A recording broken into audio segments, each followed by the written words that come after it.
Hello and welcome to KGS zone. दोस्तों, आप सभी का स्वागत है मेरे चैनल पे, जिसपे हम लोग आज पढ़ने वाले हैं जनरल साइंस के कुछ महत्वपूर्ण टॉपिक, जिसमें मैं आपको बताऊंगा दूरी, विस्थापन, चाल और वेग के बारे में। देखो दोस्तों, इसमें होता क्या है कि बहुत से स्टूडेंट को इसमें बहुत सारी दिक्कत होती है, जैसे कि दूरी क्या है, विस्थापन क्या है। वैसे तो उनको पता है कि दूरी क्या है, विस्थापन क्या है, लेकिन उनको डिफरेंस नहीं पता है, जैसे कि वेग क्या है, चाल क्या है, वो हम लोग पढ़ेंगे। तो आप ध्यान से इसको देखना, मैं आपको बहुत ही सिंपल लैंग्वेज में बहुत ही अच्छे से एकदम सिंपल एग्जाम्पल देके बताऊंगा। तो देखो दोस्तों, दूरी क्या होती है। दूरी क्या होती है, देखो दोस्तों, जैसे किताबों में लिखा है, जो परिभाषा लिखी है उस वहां पे लिखी रहती है कि जैसे दो बिंदुओं के बीच की जो लंबाई है, जैसे कि ये है ना, ये दो बिंदुओं के बीच की लंबाई जो है, इसको हम क्या बोलते हैं, इसको हम लोग बोलते हैं दूरी। ठीक है दोस्तों, अब देखो इसको समझने का एक तरीका है, क्योंकि देखो ये दूरी है, ठीक है दोस्तों। तो इसमें क्या है, जैसे कि मान लो कि ये मेरा यहाँ पे घर है और ये यहाँ पे मेरा कोचिंग है। तो इसकी तो कोई गारंटी नहीं है कि मैं यहाँ से एकदम सीधा सीधा चला जाता हूँ। तो इसकी पक्की गारंटी है कि मैं थोड़ा सा इसमें घूम के जाता हूँ। जैसे कि मैं यहाँ से घर से निकला, फिर ऐसे घूमा, है ना, फिर ऐसे घूमा, फिर ऐसे घूमा, फिर ऐसे घूमा, फिर ऐसे घूमते घूमते देखो बच्चों क्या है, मैं यहाँ कोचिंग में पहुंचूंगा। तो ये मेरा पहला पॉइंट है और ये मेरा लास्ट पॉइंट है।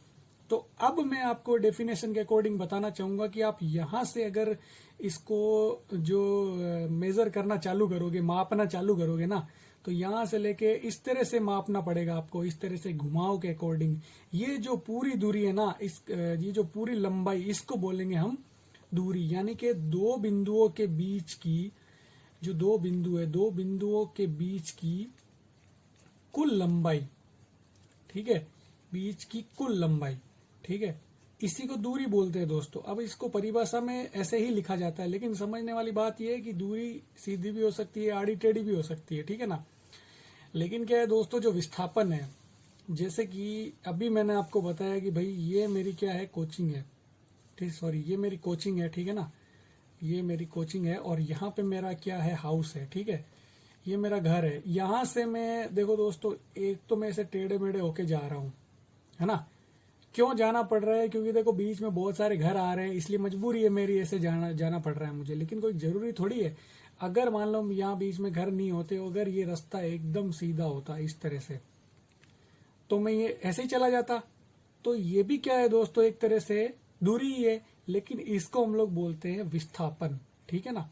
तो विस्थापन किसको बोलेंगे दोस्तों, किन्हीं दो बिंदुओं के बीच की सीधी दूरी, है ना, दो बिंदुओं के बीच की सीधी दूरी को हम क्या बोलेंगे, विस्थापन बोलेंगे, ठीक है ना। तो मेरे हिसाब से आपको दूरी और विस्थापन में अंतर पता चला होगा। मैंने क्या बोला, दूरी आड़ी टेढ़ी कैसे भी हो सकती है इस तरह से, लेकिन अगर आपने किसी एक पॉइंट से चलना चालू किया और आप एकदम सीधा जाते हुए इस लास्ट पॉइंट पे चले जाओगे, तो ये स्टार्टिंग पॉइंट है आपका और ये लास्ट पॉइंट है, ठीक है, ये एंडिंग पॉइंट है। तो इन दोनों के बीच की जो दूरी है, वो भी सीधी दूरी, उसको क्या बोलेंगे बच्चों, देखो उसको बोलेंगे हम लोग विस्थापन, ठीक है, और इसको हम क्या बोलेंगे, दूरी। तो मेरे हिसाब से आपको दूरी और विस्थापन समझ में आ गया होगा। आप घर से कहीं पे भी जाते हो मार्केट में, तो एकदम स्ट्रेट नहीं जाते हो, तो आप जो कवर कर रहे हो वो डिस्टेंस होती है, दूरी होती है। लेकिन अगर मान लो कि कहीं आपके आसपास कोई ऐसी दुकान वगैरह कहीं है, तो आप घर से सीधा ही उस दुकान पे जाने की कोशिश करोगे, तो वो जो दूरी होगी आपके घर से उस पॉइंट तक, ठीक है, उसको हम लोग बोलेंगे विस्थापन। अब आपको यहाँ पे एक चीज समझने वाली ये है कि हम ये बोलते हैं कि जैसे दूरी और विस्थापन वैसे तो देखा जाए तो वो एक ही है, लेकिन एक कहाँ नहीं है। देखो, अगर टेढ़े मेढ़े आप चल रहे हो, टेढ़े मेढ़े रास्ते पे, तो वहां पे विस्थापन और दूरी समान नहीं हो सकती। लेकिन यहाँ पे क्या होगा कि विस्थापन और दूरी ये दोनों समान हो सकते हैं। क्यों समान हो सकते हैं, क्योंकि ये भी तो दूरी है ना, ये भी तो आप तय कर रहे हो, लेकिन ये सीधी दूरी है। यानी कि विस्थापन को हम दूरी कह सकते हैं, बट विस्थापन जो है उसको हम दूरी बोल सकते हैं, लेकिन जो दूरी है वो विस्थापन नहीं हो सकता, ठीक है दोस्तों। तो नेक्स्ट मैं आपको बताने जा रहा हूं चाल और वेग के बारे में। तो चलिए दोस्तों, सबसे पहले हम जानने की कोशिश करते हैं कि चाल क्या है, ठीक है। देखो, आपने गणित में या मैथ में जो पढ़ा है कि चाल बराबर क्या होता है, दूरी बटा समय, ठीक है। ये आपने सूत्र पढ़ा है। इसका मतलब पता है क्या है? इसका मतलब ये है कि आपने कितने समय में कितनी दूरी तय की है। आपने यहां से चलना चालू किया, ठीक है, तो ये समझ लो आपकी घड़ी में 10 बजे थे। आपने जब चालू किया और आप यहां से ये आपका पहला पॉइंट है, स्टार्टिंग पॉइंट है। आप अगर पॉइंट बी पे जब पहुंचे तो मान लो 11 बज गए, और ये जो दूरी आपने तय की, ये मान लो आपने की 5 किलोमीटर, ठीक है। तो इसका मतलब क्या हुआ, आपकी जो स्पीड है वो चाल कितनी थी, वो थी 5/1, है ना। 5/1 यानी कि 5 किलोमीटर प्रति घंटा की आपकी क्या थी, स्पीड थी, यानी कि 5 किलोमीटर पर आवर आपकी जो स्पीड थी, यानी कि आपकी ये चाल थी, ठीक है। तो चाल जो होता है कि कितने समय में आपने दूरी कितनी तय की है, ठीक है, तो उसको हम लोग क्या बोलते हैं, चाल बोलते हैं। और जो वेग है, देखो चाल क्या होता है दोस्तों, जो चाल है वो एक तरह से ये अदिश राशि है, ये किसी भी दिशा में हो सकती है, ठीक है। यानी कि आपने कितनी दूरी तय की है, यानी कि दूरी है तो मैंने स्ट्रेट बनाई है, जरूरी थोड़ी है। और डिस्टेंस आप खुद को पता है, सड़कें जो होती है वो सीधी तो होती नहीं है, वो तो टेढ़ी मेढ़ी होती है। मान लो कि आपने इस तरह से दूरी तय की है, तो ये जो दूरी है ना, तो इसको, ये दूरी आपने ए से लेके बी पॉइंट में मान लो ये है 10 किलोमीटर, और आपको 2 घंटे लग गए, यानी कि उस टाइम 10 बजे तो इधर 12 बज गए, यानी कि 10/2, तो भी आपकी स्पीड कितनी आ रही है, 5 किलोमीटर पर आवर, ये आपकी स्पीड आ रही है, ठीक है। तो यानी कि चाल है, जो चाल किस पे निर्भर करेगी, दूरी पे निर्भर करेगी और समय पे निर्भर करेगी, ठीक है। आपने कितने समय में कितनी दूरी तय की है उसको बोलेंगे चाल। जैसे कि आप कोई बाइक चला रहे हो, तो बाइक चलाओगे तो कॉमन सी बात है आप कोई दूरी तय करोगे, ऐसा तो है नहीं कि घर में बैठे बैठे बाइक चला लोगे, आपको रोड पे जाना पड़ेगा। जब आप जाओगे तो आप अपनी घड़ी में देख लेना कि भाई कितने बजे हैं, ठीक है। तो उसके बाद आप क्या करना, किसी आप पॉइंट, आपके कोई नेक्स्ट कोई गांव है, वहां जाके रुकना और चेक करना कि आपने कितने किलोमीटर वो गांव है, कितनी दूरी आपने तय की और आपको कितना टाइम लगा। तो वो आपकी क्या है, स्पीड है। जैसे हम लोग नॉर्मली पूछते हैं कि भाई अभी तुम्हारी जो गाड़ी है वो कितनी स्पीड से चल रही है, तो एक तरह से हम उसको ये बता रहे होते हैं कि हम कितने टाइम में कितनी दूरी तय कर रहे हैं, ठीक है ना। जैसे कि एकांक समय, एकांक समय पता है क्या होता है, एकांक समय का मतलब होता है कि जैसे कि आप गाड़ी पे जा रहे हो और आपका दोस्त भी आपके साथ साथ गाड़ी पे चल रहा है, चलती हुई गाड़ी पे उसने आपको पूछ लिया कि स्पीड क्या है, तो उस टाइम आप वो जो स्पीडोमीटर है उस पर बता दोगे भाई 40 की स्पीड है। इसका मतलब क्या है कि उस समय पे आपकी स्पीड कितनी है, 40 किलोमीटर प्रति घंटा है, ठीक है, तो उसको बोलते हैं, ठीक है। तो चाल मतलब वही है, एकांक समय में तय की गई दूरी को हम लोग चाल बोलते हैं।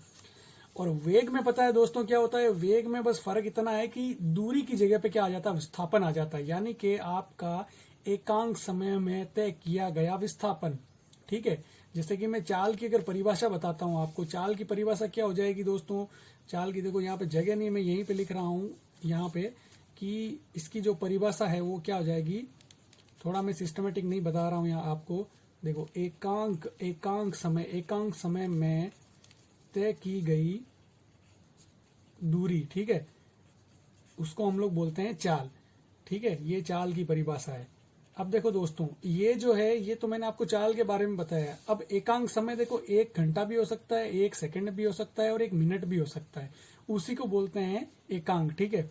अब यहाँ पे परिभाषा क्या होगी, एकांक समय में तय किया गया विस्थापन, ठीक है। अब देखो विस्थापन और दूरी मैंने अभी आपको बताया था कि इसका मतलब पता है क्या, इसका मतलब ये है कि आपने जो दूरी तय की है वो एकदम सीधी होनी चाहिए, ठीक है। आपने यहां से चलना चालू किया और यहाँ पे पहुंच गए, तो वेग बराबर क्या होता है, विस्थापन बटे चाल, ठीक है। यहां से चलना चालू किया और आप एक सीधी दूरी में जा रहे हो, ठीक है। इसीलिए पता है वेग क्या होता है, वेग सदिश राशि होती है, ठीक है। इसीलिए हम लोग लिखते हैं ये विस्थापन, ठीक है, विस्थापन बटा समय। तो समय तो वैसा ही रहता है, समय अदिश राशि है, ठीक है। तो इसका जो फॉर्मूला होगा वो इस तरह से होगा, विस्थापन को हम लोग लिख सकते हैं एस या एक्स, ठीक है, जो भी आप मानते हो उस हिसाब से लिख सकते हो, ठीक है, इस तरह से। तो ये जो दोनों है ये क्या है, सदिश है, विस्थापन भी सदिश है और वेग भी सदिश है। तो इस वजह से दोस्तों देखो, वेग और चाल में आपको फर्क पता होना जरूरी है। चाल जो होती है वो हमेशा धनात्मक होती है, ठीक है ना, लेकिन वेग जो है वो नेगेटिव भी हो सकता है, यानी कि ऋणात्मक भी हो सकता है और पॉजिटिव भी, यानी कि धनात्मक, दोनों हो सकता है, ठीक है ना, इस तरह से। और नेक्स्ट देखते हैं दोस्तों त्वरण। त्वरण जो दोस्तों ये ऐसा टॉपिक है जो मुझे बहुत मुश्किल से समझ में आया था जब मैं 11th क्लास में था। तो देखो यहाँ पे जो त्वरण है इसका मतलब क्या है, क्योंकि ये शब्द ही ऐसा बना है त्वरण। त्वरण का मतलब क्या है, देखो इंग्लिश में इसको बोलते हैं एक्सेलरेशन। एक्सेलरेशन का मतलब क्या होता है, हम किसी बाइक को बोलते हैं भाई तो एक्सेलरेट कर। एक्सेलरेट करने का मतलब क्या है कि जो तुम्हारी गाड़ी की जो स्पीड है उसको या तो बढ़ाओ या कम करो। एक्सेलरेट करने का मतलब यही है, या तो स्पीड बढ़ा दो या फिर कम कर दो। तो देखो इस जो स्पीड है, स्पीड यानी कि ये बोल सकते हैं कि वेग में है ना, गाड़ी की जो स्पीड है और वेग, देखो मैं आपको बता दूं वेग और चाल भी कहीं कहीं पे सेम होते हैं।